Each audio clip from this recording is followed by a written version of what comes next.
नमस्कार मित्रों, मैं हूं राकेश अचल और आप देख रहे हैं भाजपा में खिचड़ी और रायता। भाजपा में पकती खिचड़ी और रायता का भाग 3।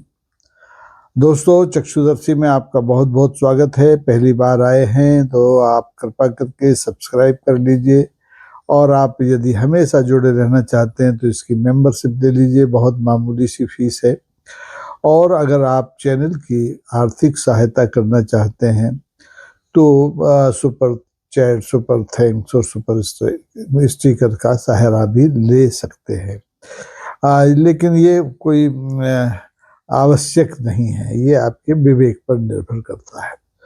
तो मित्रों, आपने अभी पहले और दूसरे भाग में मध्य प्रदेश और दिल्ली भाजपा में, देश की भाजपा में पक रही खिचड़ी और फैल रहे रायते के किस्से सुने। इन किस्सों को अब आगे बढ़ाते हैं। आपने देखा कि पार्टी संगठन में कितना असंतोष है, पार्टी की सरकारें कितना असहज महसूस कर रही हैं। दिल्ली में केंद्र सरकार की अपनी समस्या है, राज्यों में, जैसे खास तौर पर मैं मध्य प्रदेश की अभी बात कर रहा हूँ, तो मध्य प्रदेश की अपनी समस्याएं हैं। दोस्तों, आप जानते हैं कि राजनीति में कुर्सी कभी खाली नहीं रहती, लेकिन हर कुर्सी के आगे पीछे दाएं बाएं कुर्सी पाने वालों की एक लंबी कतार होती है। और खाली रहता है तो सिर्फ भरोसा रहता है। और जब संगठन में असंतोष हो, सरकार असहज महसूस करती हो, असहजता का शिकार हो रही हो, तब सबसे बड़ा सवाल उठता है कि कुर्सी का अगला उत्तराधिकारी, वारिस कौन होगा। अब कहने को तो मध्य प्रदेश की कुर्सी पर मुख्यमंत्री डॉक्टर मोहन यादव बैठे हुए हैं, शान से बैठे हुए हैं। दिल्ली की कुर्सी पे नरेंद्र भाई मोदी बैठे हुए हैं। किसी की सत्ता को कोई दिक्कत नहीं है, किसी की कुर्सी को कोई दिक्कत नहीं है, लेकिन कतार उनके पीछे भी लगी है कि कब ये कुर्सी खाली करे और कब वो इस कुर्सी पर आरूढ़ हो जाए। दोस्तों, आपको याद है कि दिल्ली की कुर्सी, केंद्र की कुर्सी 2014 में नरेंद्र मोदी का चेहरा दिखा करके भारतीय जनता पार्टी ने हासिल की। 2019 में भी नरेंद्र मोदी जी का सिक्का चला और उनकी कुर्सी उनके पास बरकरार रही। लेकिन 2023-24 के आम चुनाव में भारतीय जनता पार्टी मोदी जी का चेहरा दिखा करके 400 पार नहीं कर पाई, तो उन्हें फिर जेडीयू और टीडीपी वगैरह वगैरह की बैसाखी लगानी पड़ी। लेकिन तभी से 2024 से ही मोदी जी के उत्तराधिकारियों को लेकर के चर्चाएं गर्म हैं। कभी कोई योगी आदित्यनाथ का नाम लेता है, कभी कोई नितिन गडकरी का नाम लेता है, तो कभी किसी का। लंबी फहरिस्त है किस किस का नाम लिया जाए। लेकिन मैं अभी चर्चा कर रहा हूँ मध्य प्रदेश की राजनीति की, मध्य प्रदेश भाजपा में पक रही खिचड़ी और फैल रहे रायते की। तो मध्य प्रदेश में भी कमोबेश स्थिति ये है कि मुख्यमंत्री डॉक्टर मनमोहन यादव हैं, बिल्कुल हैं, लेकिन राजनीति सिर्फ आज यानी वर्तमान से नहीं चलती। राजनीति में भविष्य का भी आकलन होता है, भविष्य से भी चलती है। और ये राजनीति का एक चरित्र है। अब मोहन यादव पर दिल्ली की कृपा है, बेशक है। अगर कृपा नहीं होती तो वो इस तरह से राज नहीं कर पाते। पर क्या ये कृपा स्थायी है? क्या मोहन यादव की कुर्सी पर दावेदारों की अभी तक कोई छाया प्रतिछाया पड़ी नहीं है? मुझे लगता है कि ऐसा नहीं है। दोस्तों, हर कुर्सी पर दावेदारों की छाया होती है, चाहे वो दिल्ली की कुर्सी हो, चाहे भोपाल की हो, चाहे जयपुर की हो, कहीं की भी हो। और ये छायाएं लगातार गहरी होती जाती है। मध्य प्रदेश में तो ये छाया बहुत गहरी हो रही है, क्योंकि मध्य प्रदेश में जिस दिन से डॉक्टर मोहन यादव की कनिष्ठता के बावजूद उन्हें मुख्यमंत्री बना दिया गया और बहुत से वरिष्ठताओं को दरकिनार कर दिया गया, तभी से दावेदारों की छाया इनकी कुर्सी पर बरकरार है। कैलाश विजयवर्गीय की छाया तो सबसे बड़ी छाया है, फिर प्रहलाद पटेल है, और खुद पूर्व मुख्यमंत्री शिवराज सिंह चौहान है, जो कि इस समय केंद्र में मंत्री है। और लंबी फहरिस्त है जो चाहते हैं कि डॉक्टर मोहन यादव कब हटें और कब वो उनकी कुर्सी पर बैठ जाए। अब राजनीति में सिर्फ वही नहीं कि जो पदों पर बैठे हैं संगठन में सत्ता में वो कुर्सी की चाहत रखते हैं, जो सत्ता में नहीं भी हैं, जो चुनाव हार गए हैं, उनके मन में भी लड्डू फूटते हैं कि कभी तो उनके ग्रह दशा बदलेंगे। पूर्व गृह मंत्री नरोत्तम मिश्रा का किस्सा मैंने दोनों एपिसोड में आपको बताया कि उन्होंने किस तरह से अपने प्राण राजनीति में अपनी प्राण प्रतिष्ठा के लिए किस तरह से जंत्र तंत्र मंत्र खुलेआम कराए और ऐसे लोगों से कराए जिन पर कि बलात्कार के आरोप है। खैर वो अलग किस्सा है।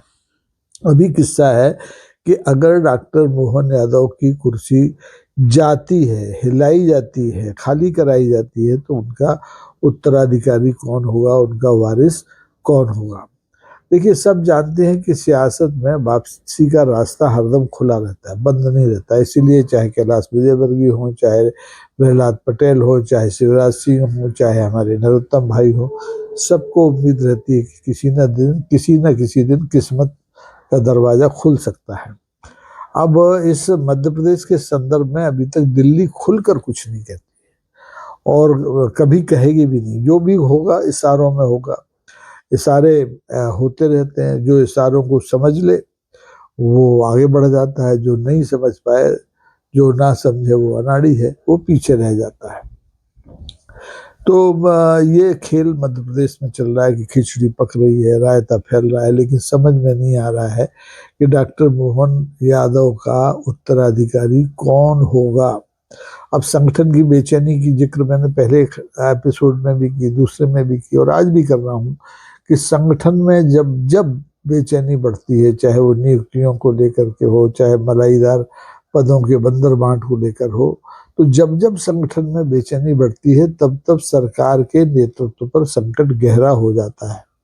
और असली सवाल यही है कि क्या मध्य प्रदेश में जो पार्टी संगठन के भीतर असंतोष खद बदा रहा है, उसकी वजह से क्या मध्य प्रदेश में नेतृत्व परिवर्तन की भूमिका बन रही है, या जो कुछ हो रहा है, खिचड़ी फैल रही है, पक रही है, या रायता फैल रहा है, ये सिर्फ दिल्ली पर दबाव बनाने के लिए हो रहा है। तो दोस्तों, इस गणित को समझने की जरूरत है, क्योंकि राजनीति में उत्तराधिकारी घोषित नहीं होते।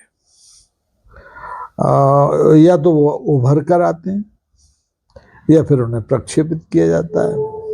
और वंशवाद तो अपनी जगह है ही, वंशवाद के जरिए तो लोग आते ही हैं। लेकिन अभी पिछले साल जो 2023 में विधानसभा चुनाव हुए थे, उसमें भारतीय जनता पार्टी ने जिस ढंग से मध्य प्रदेश, राजस्थान और छत्तीसगढ़ में ऐसे अनाम लोगों को ला करके मुख्यमंत्री पद सौंपा जिनके बारे में कोई संभावना ही नहीं थी, तो उससे लोग चौकन्ने हैं और उन्हें लगता है कि इन राज्यों में मुख्यमंत्री आज गया तो कल गया, कल गया तो परसों गया, लेकिन अभी तक नहीं गया है।